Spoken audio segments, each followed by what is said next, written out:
الحمد لله رب العالمين والصلاة والسلام على سيد الأنبياء والمرسلين أما بعد فأعوذ بالله من الشيطان الرجيم بسم الله الرحمن الرحيم۔ اللہ تعالیٰ کا بڑا فضل و کرم ہے کہ اس نے ہمیں باجماعت تراویح پڑھنے کی توفیق عطا فرمائی۔ یہ وہ مقدس مہینہ ہے کہ جس میں اللہ تبارک و تعالیٰ نے قرآن عظیم کو لوح محفوظ سے آسمان دنیا پر ایک ساتھ نازل فرمایا۔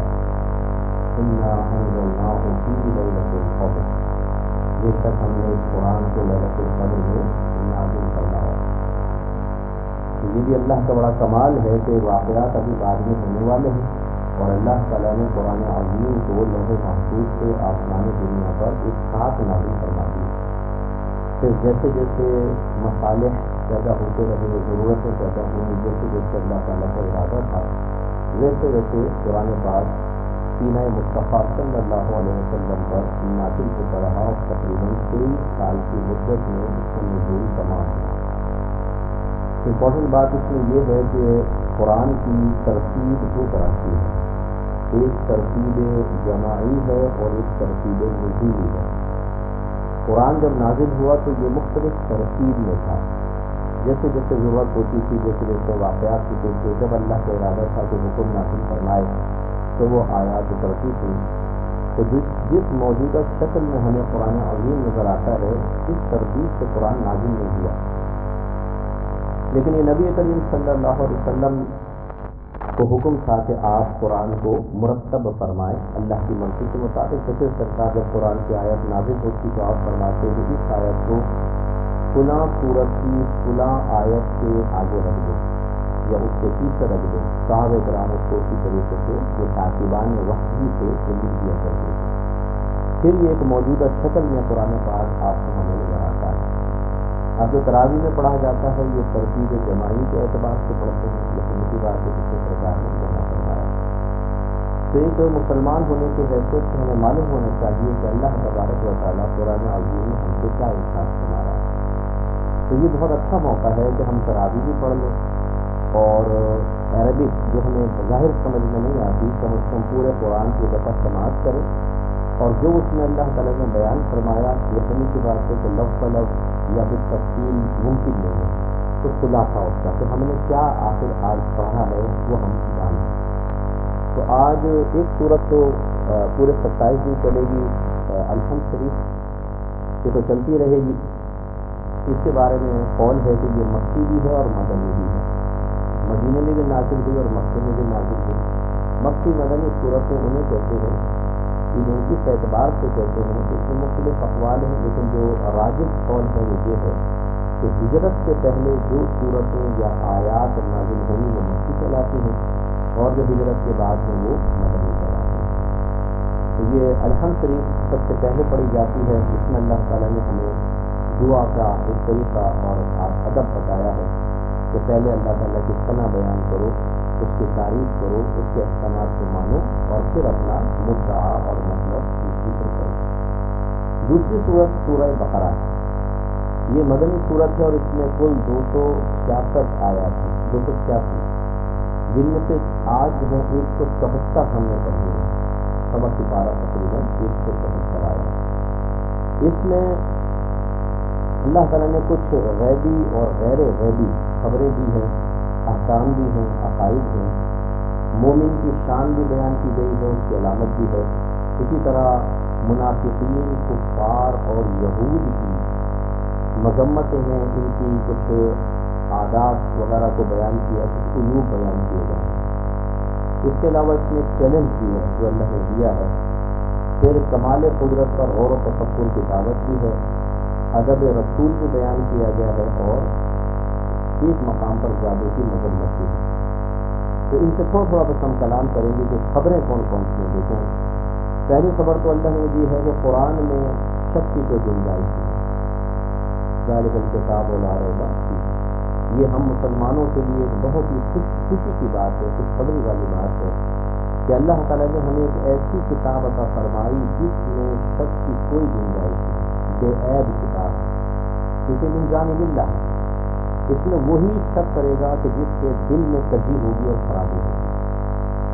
دوسرا اس میں اللہ تعالیٰ نے جو خبر دی ہے وہ آدم علیہ السلام کی پیدائش کی ہے، اور یہ آیت نمبر 30 سے اور 38 تک آیات جو ہیں یہ آدم علیہ السلام کے بارے میں ہیں۔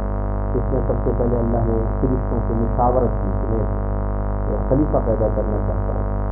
اب اللہ تعالیٰ بے نیاز ہے، وہ کسی کا محتاج نہیں، اس نے فرشتوں کو پیدا فرمایا، عقل بھی اللہ نے ان کو عطا فرمائی۔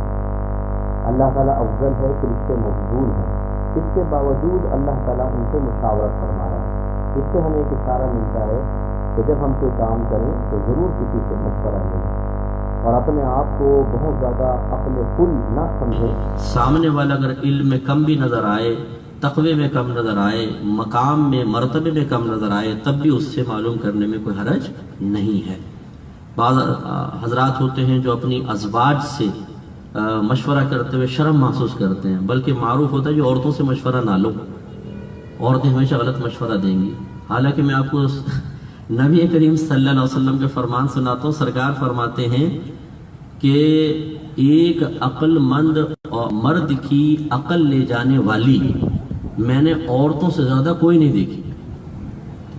اب آپ اندازہ کریں کہ عورتیں، اور ان کو کہتے ہیں ناقصات العقل، یہ حدیث میں بھی آیا ہے، وہ اس اعتبار سے کہ ان کی طبیعت یا ان کا جو باطن ہے وہ اکثر عقلی فیصلوں پر غالب آ جاتا ہے، ورنہ خواتین بہت ذہین ہوتی ہیں، تو بہنوں سے بھی مشورہ لینے میں شرم کوئی حرج نہیں ہے۔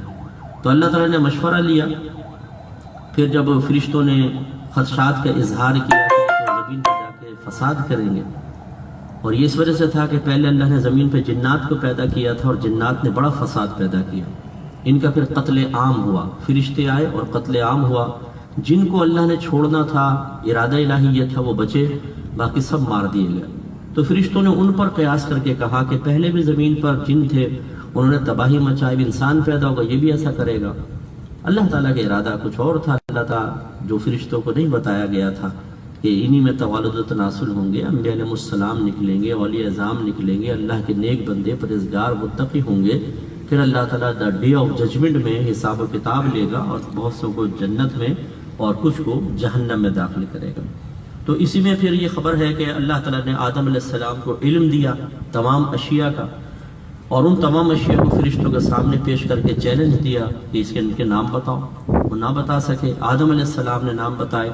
اس طریقے سے آدم علیہ السلام کی علمی فضیلت فرشتوں کے اوپر ظاہر ہوئی، اور اگر ہم اسی کو بنیاد بنائیں تو پھر اللہ تبارک و تعالیٰ نے فرشتوں کو بمع ابلیس حکم دیا کہ آدم علیہ السلام کو سجدہ کریں۔ یہ سجدہ تعظیمی تھا۔ سجدے دو طرح کے ہوتے ہیں جو بڑے سجدے ہیں، ایک سجدہ عبادت، ایک سجدہ تعظیمی۔ سجدہ عبادت کا مطلب ہوتا ہے کسی کو معبود عبادت کے لائق سمجھ کے اس کو سجدہ کرنا، یہ ہر شریعت میں شرک اور کفر رہا ہے۔ اور دوسرا سجدہ تعظیمی، کسی کو لائق تعظیم سمجھ کے سجدہ کرنا، یہ پچھلی شریعتوں میں جائز تھا، ہماری شریعت میں منع ہے۔ جب یہ سجدہ تعظیمی تھا جو فرشتوں نے کیا، تو لازم بات ہے کہ ہر تعظیم کے لیے کوئی نہ کوئی وجہ تعظیم ہوتی ہے۔ تو وجہ تعظیم یہاں پہ اللہ نے پہلے اس کی طرف اشارہ کیا کہ آدم علیہ السلام کو علم عطا فرمایا، فرشتے ان اشیاء کا نام بتانے سے عاجز آ گئے، ظاہر ہو گیا کہ آدم علیہ السلام کا علم فرشتوں کے علم سے زیادہ ہے، لہٰذا اس علمی فضیلت کی بنا پر فرشتوں کو حکم ہوا کہ آدم علیہ السلام کی تعظیم کو اور فضیلت کو تسلیم کرتے ہوئے سجدہ ریز ہو جائے۔ شیطان نے انکار کیا، ابا واستکبر وکان من الکافرین، تو یہ کفر کرنے والوں میں سے ہو گیا۔ اس سے یہ معلوم ہوا کہ علماء کا بڑا مقام مرتبہ ہے جو صاحب علم ہوتے ہیں، اور علماء کی شان میں سب سے پہلے گستاخی شیطان نے کی تھی، چنانچہ جو قیامت تک گستاخیاں کرتے رہیں گے وہ گویا کہ اپنے مرشد کے طریقے پہ چلتے رہیں گے۔ دوسرا اللہ تعالیٰ نے جو خبر دی ہے وہ قصہ موسیٰ اور فرعون اور بنی اسرائیل کے واقعات ہیں۔ یہ اس کو خواب نظر آیا کہ مصر سے ایک آگ آئی ہے جس نے میرے محل کو جلا دیا ہے۔ تو فرعون نے معبرین سے پوچھا اس کی تعبیر کیا ہے، انہوں نے کہا کہ بھی وہاں سے کوئی لڑکا پیدا ہوگا جو تیری حکومت کے زوال کا سبب بنے گا۔ تو اس نے حکم دیا کہ لڑکوں کو قتل کرو اور لڑکیوں کو چھوڑو۔ تو لڑکے قتل کیے جانا شروع ہو گئے اور لڑکیاں چھوڑتے تھے۔ موسیٰ علیہ السلام کی قوم بنی اسرائیل کہلاتی ہے، ان کی قبطی قوم تھی فرعون کی، اور انہوں نے بنی اسرائیل کو زبردستی اپنا غلام بنایا ہوا تھا۔ اب جب لڑکے قتل کیے جانا شروع ہو گئے تو لازم سی بات ہے کہ پھر وہ پروڈکشن تو ختم ہو گئی، عمریں بڑھ رہی ہیں، جو کام کر رہے ہیں اور پیچھے کچھ آ نہیں رہا. تو درباریوں نے کہا کہ حضور اسی طرح لڑکے مرتے رہے تو پھر ہمارے پاس تو کام کرنے والے ختم ہو جائیں گے، پھر ہمیں خود کام کرنا پڑے گا. تو فرعون نے کہا پھر کیا کریں؟ چلو ایسا کرتے ہیں 1 سال لڑکوں کو قتل کریں گے، 1 سال چھوڑیں گے. ابھی حماقت دیکھیں، جب کوئی اللہ تعالیٰ کے قانون کے خلاف اور اللہ کے نیک بندوں کے خلاف چلتا ہے تو یہ اصول ہمیں یاد رکھیے گا، اس کا فہم عقل ختم کر دیتا ہے اللہ تعالیٰ. اب اس نے یہ نہیں سوچا کہ جس سال میں لڑکوں کو چھوڑوں گا ہو سکتا ہے اسی سال وہ لڑکا پیدا ہو. تو جس سال لڑکے چھوڑنے کی باری تھی ہارون علیہ السلام پیدا ہوئے، اور جس سال قتل کرنے کی باری تھی حضرت موسیٰ علیہ السلام پیدا ہوئے. اور ان کی والدہ نے خوف کی وجہ سے، آگے آئے گا واقعہ، خیر یہاں نہیں، اس آیت اس سورہ بقرہ میں نہیں ہے ابھی، یعنی آگے آئے گا، ابھی تک جو ہم نے پڑھی آیات ان میں نہیں ہے، لیکن ان کی والدہ نے موسیٰ علیہ السلام کو ڈر کے دریا میں بہا دیا تھا، اور فرعون نے ہی پھر اس کو اٹھایا، ان کو اٹھایا اور اپنے گھر میں پالا اور پال پوس کے جوان کیا. اور حضرت موسیٰ علیہ السلام ابن فرعون کہلاتے تھے، یعنی معروف ہو گئے تھے جی فرعون کے بیٹے ہیں یہ، اتنا اس نے کلوز رکھا ہوا تھا پیار کو. تو وہ انشاءاللہ بعد میں ہوگا. تو یہاں پر اللہ تعالیٰ نے پھر غرق کا ذکر فرمایا مختصراً کہ فرعون غرق ہوا. پھر اس کے بعد جب فرعون غرق ہو گیا تو موسیٰ علیہ السلام کو توریت دی گئی، اس کا ذکر ہے. پھر حضرت موسیٰ علیہ السلام توریت لینے گئے تو پیچھے ان کی قوم نے بچڑے کو اپنا معبود بنایا، اس کی خبر دی اللہ نے. پھر ان کو سزا ملی. پھر یہ بنی اسرائیل پہ اللہ نے بڑا کرم فرمایا کہ یہ ان پر بادلوں کا سایہ رہتا تھا، جہاں جاتے تھے بادل سایہ فگن رہتے تھے. آسمان سے ان کے لیے کھانا اترتا تھا جس کو من و سلوہ کا نام دیا جاتا تھا. لیکن یہ مسلسل نافرمانیاں کرتے رہے، چنانچہ ان کو ہفتے کے دن شکار کرنا منع تھا، باقی دن کر سکتے تھے، یعنی مچھلی کا شکار. تو اتفاق ایسا ہوتا تھا کہ جب یہ ہفتے کو دیکھتے تو ایسی مچھلیاں نکلتی دریا سے یوں اچھل اچھل کے سامنے، اور باقی دن مچھلی غائب، بہت ہی کم مچھلیاں حاصل ہوتی. تو پھر انہوں نے کہا کہ بھئی یہ تو بڑا مسئلہ ہو گیا. تو انہوں نے پھر ہیلا کیا کہ اس نہر سے ایک نالیاں بنائی بہت ساری اور گڑھے بنا دیے. جمعے کو رات کو بنا دیتے تھے، ہفتہ آتا تو وہ مچھلیاں آ کے ان گڑھوں میں جمع ہو جاتی. ہفتے کو پھر وہ نالیاں بند کر دیتے، کہتے ہم نے شکار کر رہے، بس نالیاں بند کر دیتے. اتوار کے دن کو مچھلیاں نکالتے، کہتے ہم نے ہفتے کو تو شکار نہیں کیا، اتوار کو کیا. لیکن اللہ تعالیٰ نے ان پر عذاب نازل فرمایا اور ان کو بندروں کی شکل میں تبدیل کر دیا. اس سے ایک نتیجہ نکلا کہ بعض اوقات ہم حرام کو حلال کرنے کے لیے غلط قسم کا ہیلہ اختیار کرتے ہیں. ہیلے 2 طرح کے ہوتے ہیں، ایک ہوتا ہے کہ ضرورت کے تحت ہیلہ اختیار کرنا، ایک ہوتا ہے فائدہ اور منفعت حاصل کرنے کے لیے ہیلہ اختیار کرنا. تو ہیلے کی اجازت اگر شریعت دے تو دونوں صورتوں میں جائز، اور اگر ہم کوئی ایسا ہیلہ اختیار کر رہے ہیں کہ جو جائز نہیں ہے تو وہ سخت ضرورت کے وقت تو ہو سکتا ہے، اس کی اجازت ہو سکتی ہے، لیکن فائدے اور منفعت کے لیے نہیں ہو سکتی. میں مثال دیتا ہوں، ایک کوئی سیٹ ہے، اس نے اپنے 1 کروڑ روپے زکوٰۃ ہے کسی شریف فقیر کو دی کہ بھائی لے زکوٰۃ لے لی. سیٹنگ پہلے ہی تھی، اس نے کہا یہ جی میں آپ کو تحفتاً واپس دیتا ہوں، وہ واپس لے لی. یہ ایک شرعی ہیلہ ہو گیا، زکوٰۃ ادا ہو گئی، پیسے بھی واپس آ گئے. کیا یہ فعل اللہ کی بارگاہ میں محمود ہو سکتا ہے؟ لازم بات ہے کہ نہیں. یہ ہیلہ ہے اپنے مال کو بچانے کے لیے اور منفعت کے لیے، یہ ناجائز. اس لیے جب کوئی ہیلہ اختیار کرے تو ضرور علماء سے معلوم کر لے کہ میرے لیے اس طرح کی کوئی چالاکی اختیار کرنا، جس کو سطحی زبان میں ڈیڑھ ہوشیاری کہتے ہیں، وہ ہم بعض اوقات کاروبار میں کر رہے ہوتے ہیں، کوئی نفع حاصل کرنا، کوئی فائدہ حاصل کرنے کے لیے کر رہے ہوتے ہیں، اس سے اجتناب کرنا چاہیے. پھر اس میں ایک مقتول گائے کا ذکر ہے کہ ایک اصل میں اس زمانے کے لوگ آخرت میں اٹھنے کا انکار کرتے تھے، تو اللہ تعالیٰ نے پھر یہ ایک موقع فراہم کیا، ان کے واقعے دکھائے. ایک شخص کو قتل کیا، لوگوں نے جنہوں نے قتل کیا تھا رشتہ دار تھے، انہوں نے ہی واویلا مچایا تاکہ ہم پہ شک نہ ہو کہ جی یہ تو قتل ہو گیا، اور انویسٹیگیشن ہو اس کی. موسیٰ علیہ السلام کے پاس آ گئے. آج کل بھی ہمارے کچھ ایسی ملکی حالات ہیں کہ پہلے خود شور کرتے ہیں کہ جی کورٹ اس پہ توجہ کرو، جب کورٹ توجہ کرتی ہے تو پاؤں سے زمین نکل جاتی ہے. تو ایسے ہی ان کے ساتھ بھی ہوا. کہنے لگے کہ جی ہمارے قاتل پکڑے ہمارے رشتہ دار کے، اور تھے قاتل خود ہی. پھر ایک طویل قصہ ہے، لیکن مختصر یہ کہ اللہ تعالیٰ نے الہام فرمایا اور موسیٰ علیہ السلام نے حکم فرمایا ایک مخصوص قسم کی گائے لائی جائے. وہ گائے لائی گئی، اس کو ذبح کیا گیا، اس کے گوشت کا ایک ٹکڑا نکالا گیا اور اس مقتول کو مارا گیا. جیسے اس کو لگا وہ زندہ ہو گیا. موسیٰ علیہ السلام نے فرمایا تجھے کس نے قتل کیا؟ کہتے ہیں یہی تو ہے سارے کے سارے چیزیں نے قتل کیا تھا. تو وہ پھر پکڑے گا. تو یہ واقعہ بھی اللہ نے اس میں بیان فرمایا. ایک خبر اللہ نے دی ہے پتھروں کے ذی شعور ہونے کی. یہ پتھر خوف و خشیت کی وجہ سے گر پڑتے ہیں. اس کا مطلب یہ ہے، یاد رکھیں کہ بے جان چیزوں کے اندر روح نہیں ہوتی لیکن ان میں شعور ہوتا ہے. یہ مائک بھی ایک شعور رکھتا ہے، ہمیشہ یاد رکھیے گا. اس کی اپنی ایک آنکھ ہے، یہ سوچتا ہے، یہ اللہ کی بارگاہ میں دعا کرتا ہے، یہ تسبیحات پڑھتا ہے. ہر بے جان چیز تر ہو یا یابس اللہ تعالیٰ کی پاکی بیان کرتی ہے. یہی وجہ ہے کہ یہ تمام اشیاء بروز قیامت آپ کے میرے نیک اعمال پر گواہ ہوں گے. آپ اپنے گھروں سے نکل کر آئے، آپ نے تکلیف سہی، اتنا فاصلہ طے کر کے آئے، آپ یہاں آ کر بیٹھے، جس روڈ سے آپ گزریں گے نا یہ بروز قیامت آپ کی گواہی دے گی. جتنی چیزوں نے، دیواروں نے، درختوں نے آپ کو دیکھا وہ گواہی دیں گے کہ تیری رضا کی خاطر یہ گھر سے نکل کر فلاں مقام پر گیا تھا. یہ کیسے گواہی دے دیں گے اگر ان کو شعور ہی نہیں ہے؟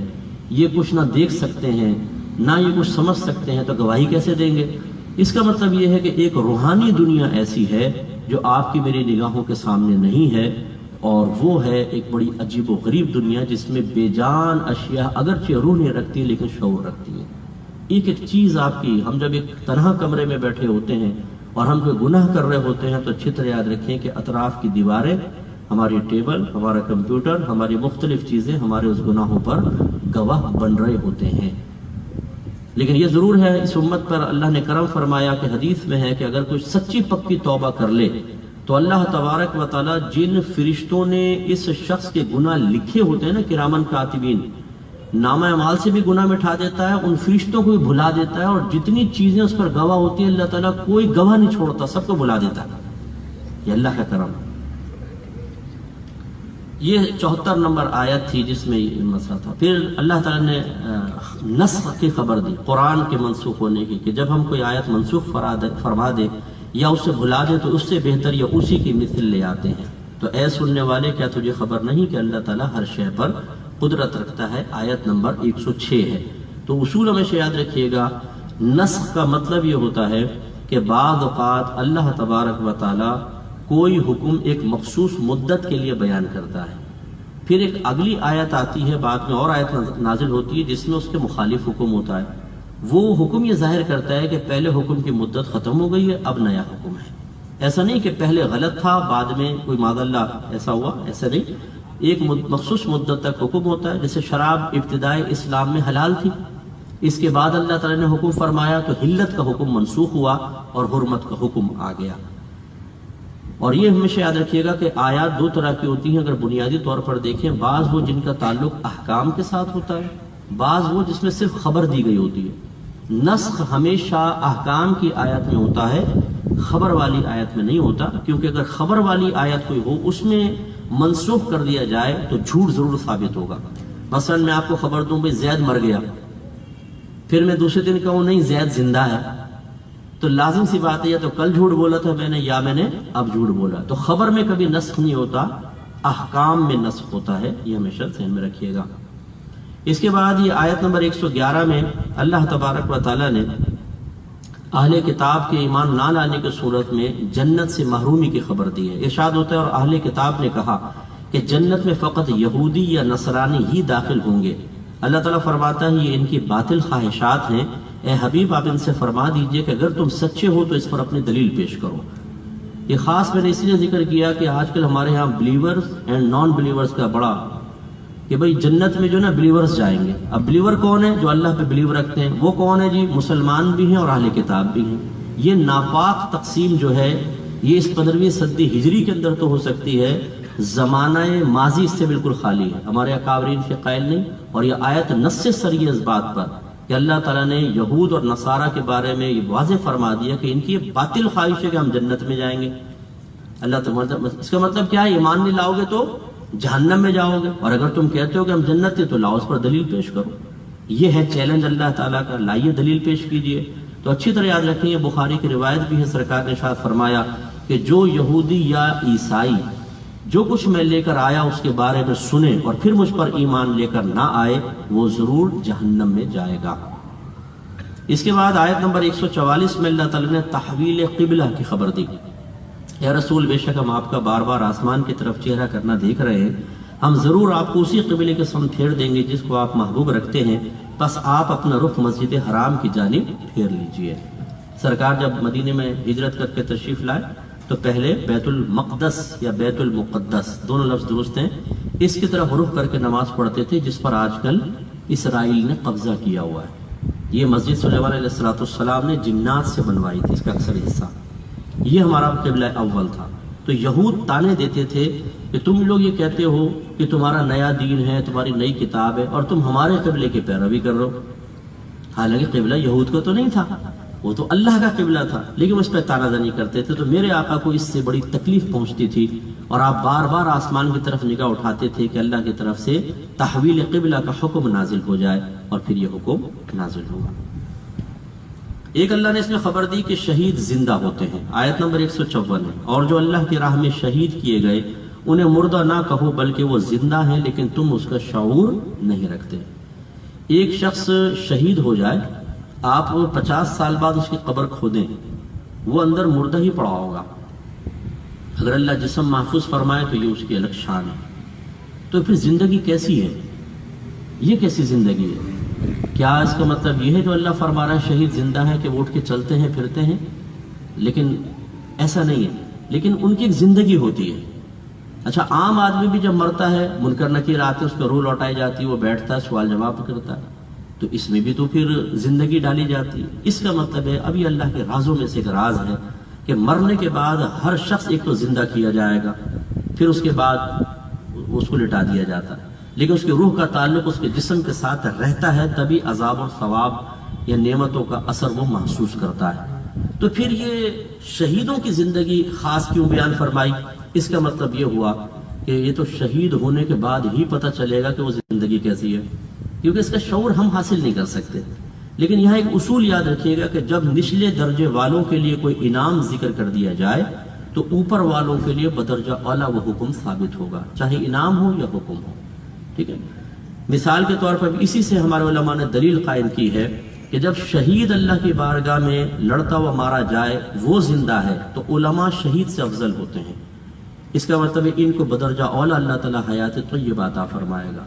پھر ولی عالم سے افضل ہوتا ہے، وہ بھی زندہ ہوگا. صحابی ولی سے افضل ہوتے ہیں، اور انبیاء علیہ السلام سب سے افضل ہوتے ہیں. اس سے معلوم ہوا اس نص قطعی سے، ٹیکنیکل ورڈ ہے آپ شاید نہیں سمجھ پائیں گے لیکن مختصر وقت میں بیان بھی نہیں کروں گا، دلالت النص سے ہم یہ ثابت کرتے ہیں کہ انبیاء علیہ السلام بھی دنیا میں بالکل حیات ہیں، اور ایک نبی نہیں، یہ تمام کے تمام نبی زندہ ہوتے ہیں.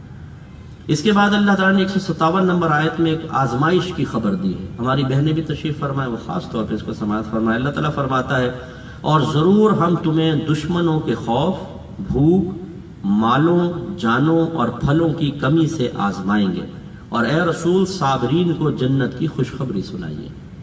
بس یاد رکھیے دنیا میں اللہ نے ہمیں آزمائش کے لیے بھیجا ہے.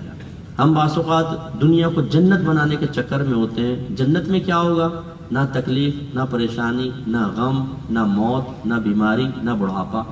ہم چاہتے ہیں دنیا جنت بن جائے، اور وہ نہیں بن پاتی. جب نہیں بن پاتی تو ہمیں اپنے نفس کی مرضی کے خلاف ایک کام ہوتا نظر آتا ہے. اس سے پیدا ہوتا ہے غصہ، اور یہ غصہ پھر ہمیں لے جاتا ہے اللہ کی تقسیم پر اعتراض کی طرف اور شکوہ شکایت کی طرف، اور ہم اپنی آخرت کی بربادی کا سامان کرتے ہیں.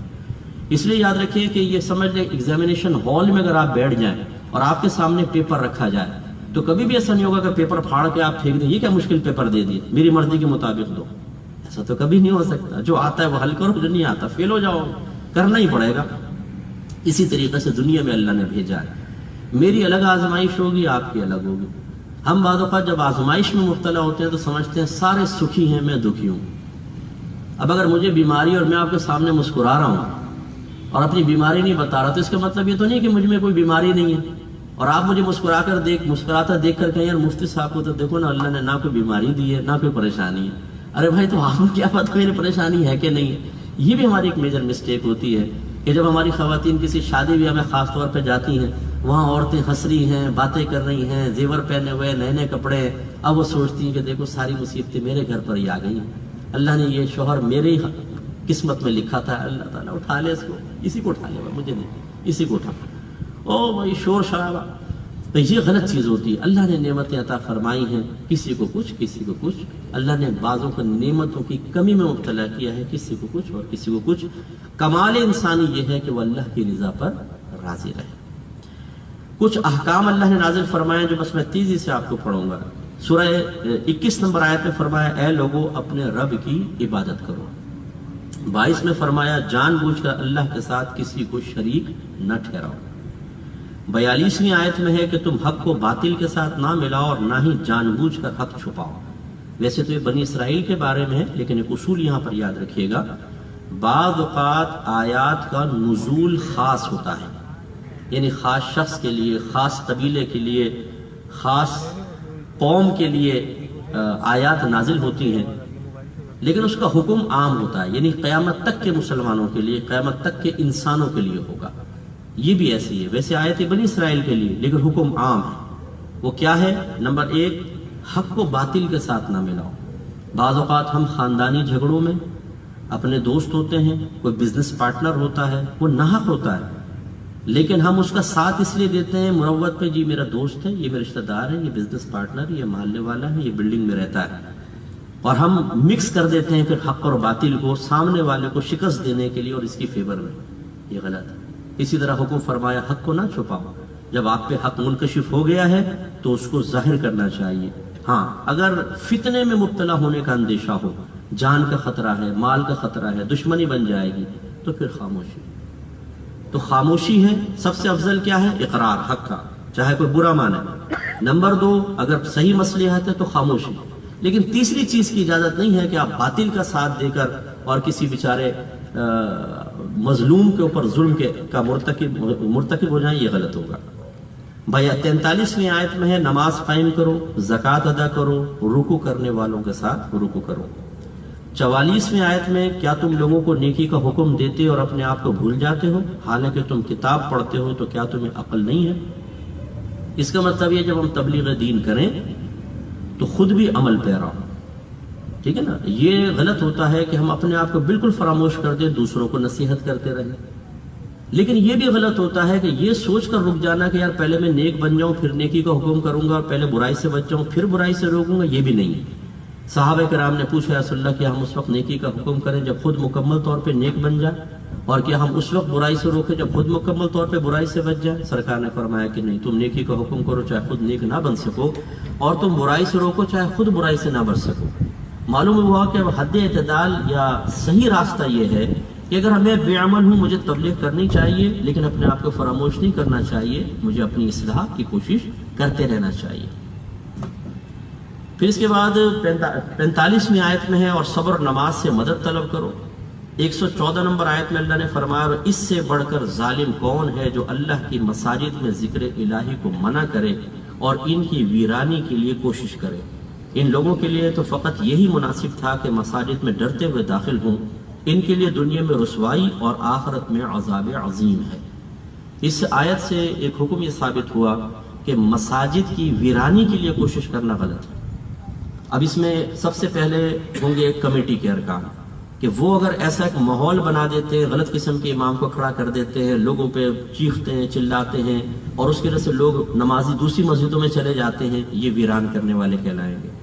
اس میں وہ خطباء بھی آئیں گے جو اپنے نفرت انگیز بیانات سے نفرت پیدا کر کے انتشار پیدا کرتے ہیں، اور لوگ ان سے متنفر ہو کے مسجد چھوڑ کر دوسری مسجدوں میں چلے جاتے ہیں۔ گندی گندی گالیاں دینا، خراب قسم کی باتیں ممبر پہ بیٹھ کے کرنا، اس سے لوگ بدزن ہوتے ہیں اور کہتے ہیں ہم ان کے پیچھے نماز نہیں پڑھتے دوسری جگہ، یہ بھی مسجد کی ویرانی ہے۔ تیسرا یہ کہ صحیح العقیدہ ہے، صحیح شخص ہے، وہ تبلیغ دین کرنا چاہتا ہے، درس قرآن درس حدیث، آپ اس کو روک دیں، اور فاسد اور بوگس دلیلوں کے ساتھ نہیں جی ہماری یہ مسجد ہمارے انڈر ہے، ہم آپ کو نہیں کرنے دیں گے، حالانکہ وہ عالم ہے، وہ مفتی ہے، کوئی نہیں روک سکتا اللہ تعالیٰ کی مساجد میں صحیح العقیدہ شخص کو تبلیغ کرنے سے۔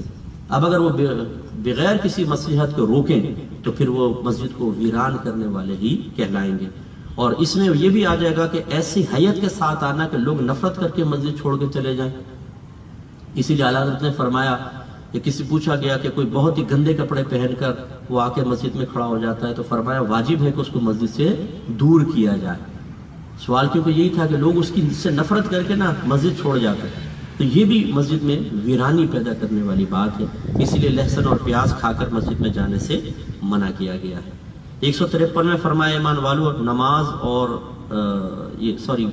یہ 172 میں فرمایا اے ایمان والو تم حلال اشیاء میں سے کھاؤ، حلال کا حکم دیا۔ اور 173 میں چند چیزوں کو حرام فرمایا کہ اللہ تعالیٰ نے تم پر محض مردار، بہتا خون، خنزیر کا گوشت اور وہ جانور کہ جس پر بوقت ذبح غیر اللہ کا نام پکارا گیا ہو حرام فرمایا ہے۔ بس جو شخص مجبور ہو، باغی اور حد سے بڑھنے والا نہ ہو، جنگل میں پھنس گئے، 4 دن کا فاقہ ہے، اب سامنے ایک مرا ہوا جانور پڑا ہوا ہے تو بقدر ضرورت کھا سکتے ہیں، کیونکہ اب نافرمانی کا ارادہ نہیں ہے۔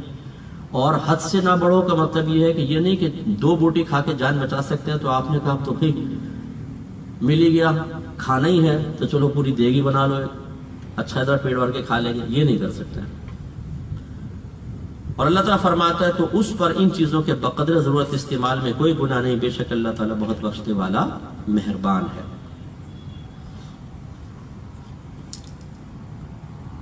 اس میں اللہ تعالیٰ نے مومنین کی شان بیان فرمائی۔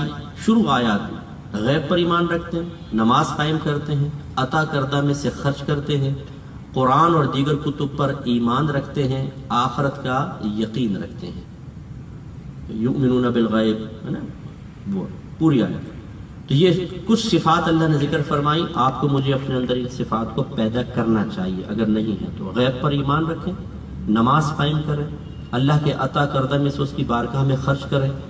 جیسے اب یہ انتظامات بھی جس نے بھی کیے ہیں اللہ اس کے قبول فرمائے، یہ اللہ کے راہ میں خرچ کیا، برکت پیدا ہوگی انشاءاللہ اور اللہ تعالیٰ اس کو قبول فرمائے گا۔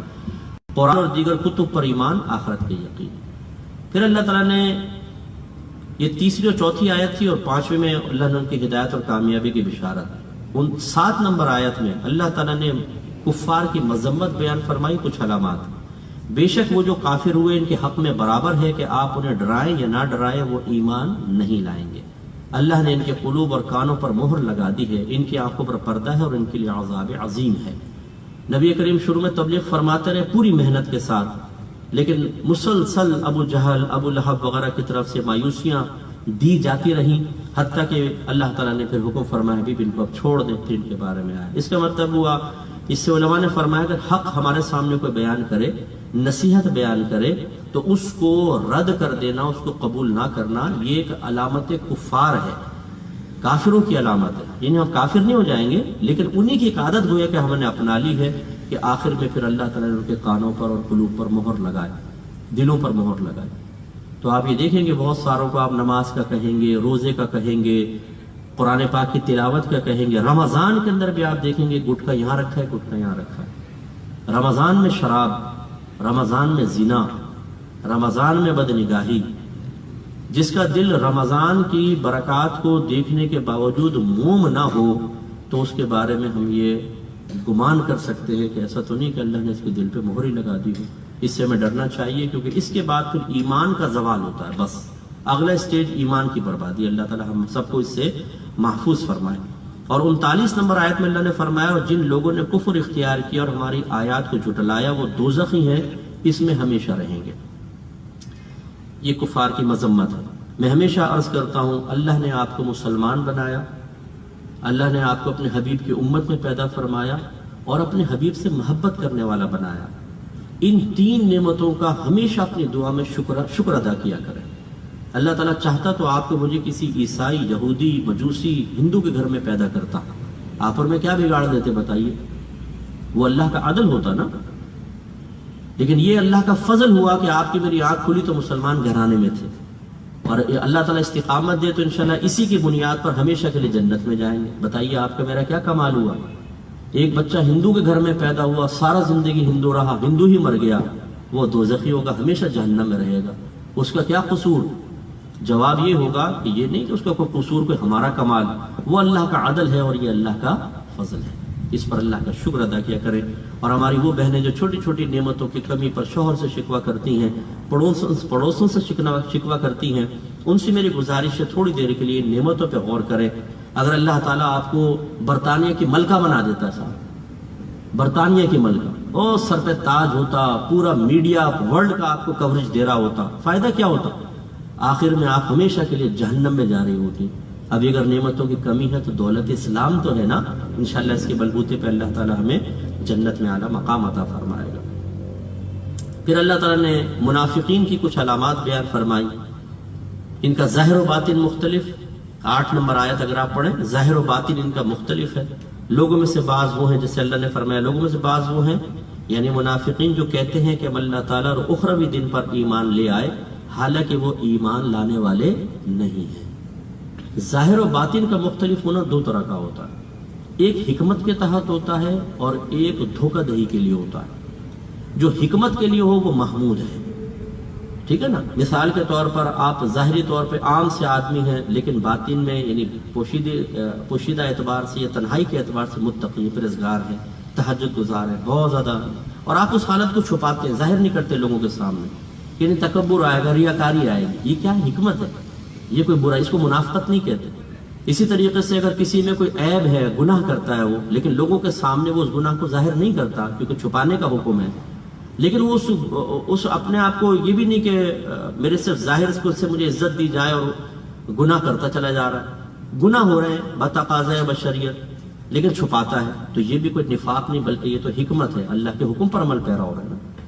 منافقت وہاں پیدا ہوتی ہے کہ جب ہم جو نہیں ہوتے ہم اس کو ظاہر کرتے ہیں باطن کچھ, اور سامنے والے کو دھوکہ دیتے ہیں, بیوقوف بناتے ہیں, جس کو سطحی زبان میں کہا جائے تو گولیاں فٹ کرتے ہیں سامنے والے کو خوب قسم کی, کہ بس یہ ہمیں ایسا سمجھ لیں. اور پھر دھوکہ دہی, اس میں بہت سارے جعلی عاملین بھی آئیں گے, بہت سارے پیر حضرات بھی آئیں گے, بہت سارے کاروباری حضرات آئیں گے جنہوں نے داڑیاں بڑھائی ہوتی ہیں, بعض اوقات مارکیٹ پہ بیٹھے ہوتے ہیں اور لوگوں کو لوٹ رہے ہوتے ہیں, فراڈ کر رہے ہوتے ہیں. پوری مارکیٹ کو پتا ہوتا ہے یہ بہت بڑا فراڈیا ہے, جھوٹ بول بول کے قرضے لے لیں گے, ادھار کریڈٹ پہ مال لیں گے اور کوئی پیسہ نہیں دیں گے.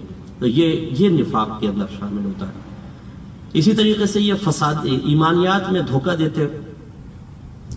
اللہ تعالیٰ نے فرمایا وہ اللہ تعالیٰ اور ایمان والوں کو دھوکہ دینا چاہتے ہیں, حالانکہ وہ خود اپنے آپ کو دھوکہ دے رہے ہیں اور اس کا کامل شعور نہیں رکھتے.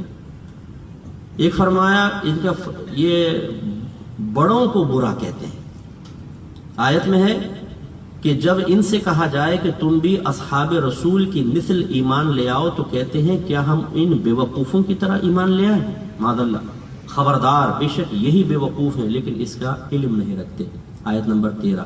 اس لیے ایک اصول یاد رکھیے گا آج کے درس کی برکت سے, جو بھی اپنے آپ کو دانشور یا اسکالر کہے اور ہمارے اکابرین پر تانا زنی کرے وہ کبھی صحیح نہیں ہو سکتا. ہمیشہ یاد رکھیے گا وہ ان میں سے ہوگا. ایک اصول آپ کو بتا رہا ہوں. بہت سے میڈیا پر بیٹھ گئے جی فقہا نے یہ کیوں کہا, فقہا نے یہ کر دیا, جی انہوں نے یہ کیوں کہا, انہوں نے یہ کیوں کہا, یہ غلط ہے. اسی طریقے سے صحابہ کرام کے مابین جو کچھ معاملات ہوئے ہمیں ہرگز حکم نہیں ہے کہ ہم ان پر کلام کریں. یہ اچھی طرح یاد رکھیے کہ ان میں سے ان کے اکثر جو واقعات ہیں وہ تاریخی حوالوں سے ہم تک پہنچے ہیں, قرآن یا حدیث سے نہیں پہنچے, اور تاریخ میں بہت زیادہ بے احتیاطی کی گئی ہے. اس لیے پاسبل ہے کہ ہو سکتا ہے وہ بات صحیح نہ ہو اور وہ منسوب کر دی گئی ان کی طرف. ہاں قرآن تو قطعی ہے نا, اللہ نے قرآن میں فرمایا رضی اللہ عنہم ورضوا عنہ, اللہ تعالیٰ ان سے راضی ہو گیا, وہ اللہ سے راضی ہو گئے. اللہ ان سے راضی, یہ قرآن اللہ کا کلام ہے نا, جیسے اللہ قدیم ہے کلام بھی قدیم ہے. اس کا مطلب ہے کہ صحابہ کرام پیدا بھی نہیں ہوئے, کلام الہی تو پہلے بھی موجود تھا, اور اس میں یہ بات بھی موجود کہ اللہ ان سے راضی, وہ اللہ سے راضی. اس کا مطلب اللہ تعالیٰ کو سب معلوم ہے کہ آئندہ کیا کچھ ہونے والا ہے, اس کے باوجود ازل سے ہی ان سے رضا کا اعلان فرما دیا. تو اس سے معلوم ہوا کہ اللہ ان سے راضی ہے, تو ہمیں بالکل ان کے بارے میں کلام نہیں کرنا چاہیے. اب میں اس کو ختم کرتا ہوں کیونکہ یہود کا بھی ہے, لیکن میں اس کو شارٹ کر دیتا ہوں. یہود کے بارے میں بڑی مذمت ہے اللہ نے قرآن عظیم میں بیان فرمائی. ایک چیلنج دیا اللہ تعالیٰ نے کہ اگر تم سورہ یہ 23ویں اور 24ویں آیت میں اللہ تعالیٰ فرماتا ہے اگر تم اس کلام یعنی قرآن کے بارے میں شک میں مبتلا ہو جو ہم نے اپنے بندہ خاص یعنی محمد پر نازل فرمایا, تو اس جیسی کوئی ایک صورت ہی لے آؤ اگر تم سچے ہو. اگر تم سچے ہو تو اللہ کے علاوہ اپنے تمام مددگاروں کو بلا لو. پھر اگر ایسا نہ کر سکو اور ہرگز نہ کر سکو گے تو اس آگ سے ڈرو جس کا ایندھن انسان اور پتھر ہے, اس آگ سے جو کافروں کے لیے تیار کی گئی ہے. یہ ہمیشہ یاد رکھیے گا, غیر مسلم سے اگر کبھی آپ کا مناظرہ ہو کسی پرٹیکولر ٹاپک پہ پہلے نہ کریں, سب سے پہلے آپ اس پر کریں کہ قرآن اللہ کی کتاب ہے یا نہیں ہے, بس اس پر کریں. ہمارے نزدیک اس کی سب سے بڑی دلیل یہ آیت ہے. اگرچہ وہ اعتراض کر سکتا ہے کہ یہ بھی تو قرآن میں ہے، لیکن ہم کہتے ہیں کہ اگر چلو قرآن کو ثابت کرنے کے لیے ہمیں قرآن کی آیت بیان کر رہے ہیں تو آپ اس آیت کو نہ دیکھیں، اس کے چیلنج کو دیکھیں نا۔ وہ چیلنج یہ ہے کہ لاؤ کوئی ایک آیت ایسی بنا کر لے آؤ جیسے قرآن عظیم میں، کوئی صورت بنا کر لے آؤ، کہیں پہ 10 آیات کا چیلنج ہے کہ 10 آیات ایسے بنا کر لے آؤ۔ سرکار کے دور سے لے کر آج تک جدید ٹیکنالوجیز کتنی ایجاد ہو گئی لیکن ایک آیت نہیں بنا سکے، ایسی آیت جو سلاست اور روانی والی ہو، اس میں فصاحت ہو، بلاغت ہو، غیبی خبریں ہوں اور بڑی ہی مطلب زبان پہ بڑی آرام سے سہل ہو، لے کر آئے، نہیں لا سکے گے۔ تو اس کا مطلب ہوا کہ جب کوئی چیلنج آج تک قبول نہ کر سکا تو یہ انسانی کلام تو نہیں ہو سکتا، اس کا چیلنج تو آسانی سے قبول کر سکتے ہیں۔ پھر یہ ہمارا قرآن عظیم چھوٹے چھوٹے بچوں کے قلوب میں حفظ ہو جاتا ہے، 5 سال کا بچہ، 6 سال کا بچہ اس کے دل میں آ جاتا ہے، 6 سال کے بچے حفظ کر لیتے۔ کتنی موٹی کتاب، اور ہماری مدر لینگویج بھی نہیں ہے۔ یہ دوسری ہمارے مذہب کے حق ہونے کی دلیل، ہم چیلنج کرتے ہیں پوری دنیا کے تمام مذاہب کو، اپنے علماء سے لے کر عوام میں سے کوئی ایک اپنی مذہبی کتاب کا حافظ دکھاؤ، نہیں ملے گا، ایک بھی نہیں ملے گا۔ پچھلی آسمانی کتابیں صرف نبیوں کو یاد ہوتی تھیں، یاد رکھیں، ان کے امتیوں کو نہیں ہوتی تھی۔ نبی تشریف لے گئے، حفظ ختم، پھر ان میں تبدیلیاں ہو گئی۔ اللہ تعالیٰ نے قرآن کی حفاظت کا اس طرح اہتمام فرمایا کہ لاکھوں حافظ پیدا کر دیے، لاکھوں حافظ، ان کے سینے میں قرآن محفوظ ہو جاتا ہے۔ 16 صفحے کا اردو کا رسالہ آپ لفظ بلفظ یاد کر کے بتائیں، حافظ صاحب کو میں چیلنج کرتا ہوں، نہیں کر سکے مشکل ہوگا، لیکن ماشاءاللہ اللہ نے ان کے سینے میں پورا قرآن جمع فرما دیا، حالانکہ ہماری مدر لینگویج نہیں، اس کا مطلب یہ عام انسان کا کلام نہیں، یہ اللہ کا کلام ہے۔ جب عقل اس کو تسلیم کر لیتی ہے اللہ کا کلام ہے تو پھر جو کچھ اس میں بیان ہوا وہ اللہ کی طرف سے ہو، اس کو مانو، تو پھر سارے عقائد ٹھیک ہو جائیں گے، سارے اعمال صحیح ہو جائیں گے۔ اللہ نے اس میں کئی عقیدے بیان فرمائے آخرت کے بارے میں، اور فرشتوں کا اس کے اندر بیان ہے، مرنے کے بعد اٹھنے کا بیان ہے، یہ سارے عقائد بیان ہوئے تھے۔ 2 بس آخری میں چیزیں میں شارٹ کر کے، ایک تو ادب رسول اللہ تعالیٰ نے ہمیں سکھایا۔ اللہ تعالیٰ فرماتا ہے ایمان والو، نبی سے راعنا نہ کہو بلکہ یوں کہو کہ ہم پر نظر کرم فرمائے، اور پہلے سے ہی بغور سنو، اور کفار کے لیے دردناک عذاب ہے۔ یہ آیت نمبر 104 میں بیان ہے۔ راعنا کا مطلب ہے کہ ہماری رعایت فرمائیے۔ بعض اوقات ایسا ہوتا تھا سرکار کچھ کلام فرماتے جو پیچھے صحابہ تھے وہ سن نہ پاتے تو وہ یہ عرض کرتے ہیں رسول اللہ راعنا، ذرا ہماری بھی رعایت فرمائے، تھوڑا سا بلند آواز سے ہو جائے تو ہم بھی سن لیں گے، آپ کانوں تک آواز آئے، یا تشریح درکار ہوتی تو راعنا کہتے تھے۔ یہود کی زبان میں یہ بے ادبی کا لفظ تھا۔ یہود جب تک مدینے سے نکالے نہیں گئے تھے، یہ ذمی کفار تھے، تو یہ آتے تھے سرکار کے پاس بیٹھتے تھے، تو یہ پھر مذاقن اور سرکار کی شان میں بے ادبی کے قصد و ارادے سے کہتے تھے راعنا۔ تو حضرت سعد رضی اللہ تعالیٰ عنہ ان کے اسلوب کلام کو جانتے تھے۔ ایک دفعہ ایک یہودی نے کیا، باہر نکلا، آپ نے پکڑ لی، کہا کہ تجھے جان سے مار دوں گا اگر تو نے لفظ کہا۔ اس نے کہا کہ مجھے کیوں کرتے ہو، تمہارے اپنے بھی تو کرتے ہیں۔ جیسے بہت سے لوگوں کی اسپیچ کے اوپر اعتراض کریں تو بولتا ہے اس فلاں نے بھی تو یہ اسپیچ کی تھی، تم اس کو کیوں نہیں پکڑتے، مجھے کیوں پکڑتے؟ تو یہ تو غلط طریقہ کار ہے کہ آپ غلط کام کر رہے ہیں تو آپ کہیں جی میں غلط کر رہا ہوں، ٹھیک ہے۔ حضرت سعد سرکار کے پاس ہے اداس، سرکار نے فرمایا کیا ہوا مجھے بتائی، سرکار خاموش ہو، اس پر یہ آیت نازل ہو۔ اللہ تعالیٰ نے فرمایا رائنا لفظ ہی نہ کہو، اگرچہ اس میں 2 پہلو نکلتے ہیں، ادب کا پہلو بھی ہے، بے ادبی کا پہلو بھی ہے، لیکن میرے حبیب کی بارگاہ میں وہ لفظ بھی نہ کہو جس میں کوئی بے ادبی کا پہلو نکلتا ہے، اس کو بدل دو، کہو انظرنا، ہم پر نگاہ کرم فرما دے، یہ لفظ استعمال کرو کیونکہ اس میں ادب ہی ادب ہے۔ اس کا مطلب یہ ہوا کہ نبی کریم صلی اللہ علیہ وسلم کے شان میں صریح گستاخی تو کفر ہے ہی ہے، ایسی کوئی گستاخی کرنا کہ اس میں کچھ مثبت پہلو بھی نکلتے ہوں، کسی جو کوئی جملہ بول دینا، کوئی لقب دے دینا کہ مثبت پہلو بھی نکلتے ہیں اور منفی بھی، وہ بھی نہیں کر سکتے، سختی کے ساتھ منع۔ اور آخر میں بس 164 نمبر آیت میں اللہ تعالیٰ نے اپنے کمال قدرت پر غور و تفکر کی دعوت دی ہے۔ ارشاد ہوتا ہے کہ بے شک زمین اور آسمان کی پیدائش، رات اور دن کی تبدیلی، وہ کشتی جو سمندر میں لوگوں کی نفع بخش چیزیں لے کر چلتی ہے، وہ پانی جسے اللہ نے آسمان سے نازل فرمایا پھر اس سے مردہ زمین کو زندہ کیا اور زمین میں ہر قسم کے جانوروں کو پھیلا دیا، ہوا اور اس بادل کے پھیرنے میں جو زمین و آسمان کے درمیان مسخر ہیں، صاحب عقل کے لیے نشانیاں ہیں۔ بس اسی پہ میں آخر میں اپنا یہ ختم کرتا ہوں کہ ہمارے ہاں جو یہ تقسیم کر دی گئی ہے کہ یہ دینی علوم ہے، یہ دنیاوی علوم ہے، یہ بالکل غلط ہے۔ تمام علوم کا تعلق دین سے ہے۔ آپ دیکھ لیں اسی کے اندر تمام جتنی باتیں اللہ نے بیان فرمائی، آسمان پہ غور کر لیں، رات اور دن کے آنے جانے پر غور کر لیں، جانوروں کے اوپر غور کر لیں، جیسے آخری صورتوں میں اونٹ کے اوپر غور کرنے کا حکم دیا گیا۔ یہ سب کا سب اگر ہم دائرہ شریعت میں رہ کر اچھے قصد و ارادے کے ساتھ حاصل کریں تو یہ عین دین ہے۔ یہ یاد رکھیں پہلے ہمارے اداروں میں یہ دونوں مرج کر کے ہی سکھائے جاتے تھے۔ یہ ایک عالمی سازش تھی کہ دین کو علیحدہ کیا، دنیا کو بالکل علیحدہ کیا، یعنی اس کو نام رکھ دیا دین اور دنیا، اور اس طریقے سے جو دیندار لوگ تھے انہیں اس سے محروم کر دیا۔ یہ نہیں ہونا چاہیے، ہمیں غور و تفکر کرنا چاہیے اور دنیاوی تعلیم بھی حاصل کرنی چاہیے۔ اور آج کی نشست کی برکت سے میں ایک چھوٹے سے غور و تفکر کی آپ کو بھی دعوت دوں گا۔ آپ انشاءاللہ جب افطار کے لیے بیٹھیں تو ایک غور و تفکر اللہ کے کمال قدرت پہ آپ کو ضرور کرنا ہے کہ جتنی چیزیں سامنے ہیں اس کے بارے میں یہ غور شروع کیجئے گا یہ کہاں سے چل کر مجھ تک آئی ہیں۔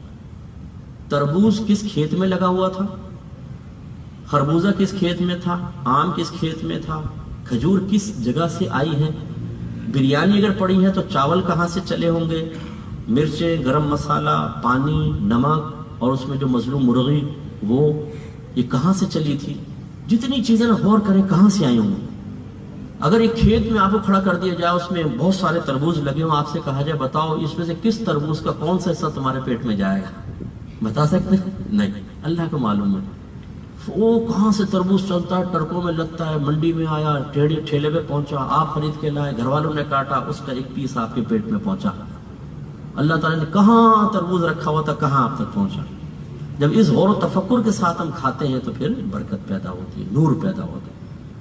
اور اس خدشے کو دل سے نکال دیجئے کہ یار میں غور و تفکر میں لگ جاؤں گا تو یہ برابر ہوگا تو سارے اڑا کے لے جائے گا۔ نہیں، غور و تفکر بھی ہوتا رہے اور ہاتھ پاؤں بھی چلتے ہیں، پاؤں نہیں ہاتھ چلتے رہے اور آپ کا منہ بھی چلتا رہے، غور و تفکر بس ساتھ ساتھ کرتے رہے، بڑی برکت ہوگی انشاءاللہ۔ اللہ تعالیٰ سے دعا ہے کہ رب کریم جو کچھ ہم نے سنا اسے یاد رکھنے کی توفیق عطا فرمائے، آمین۔ وآخر دعوانا ان الحمدللہ رب العالمین۔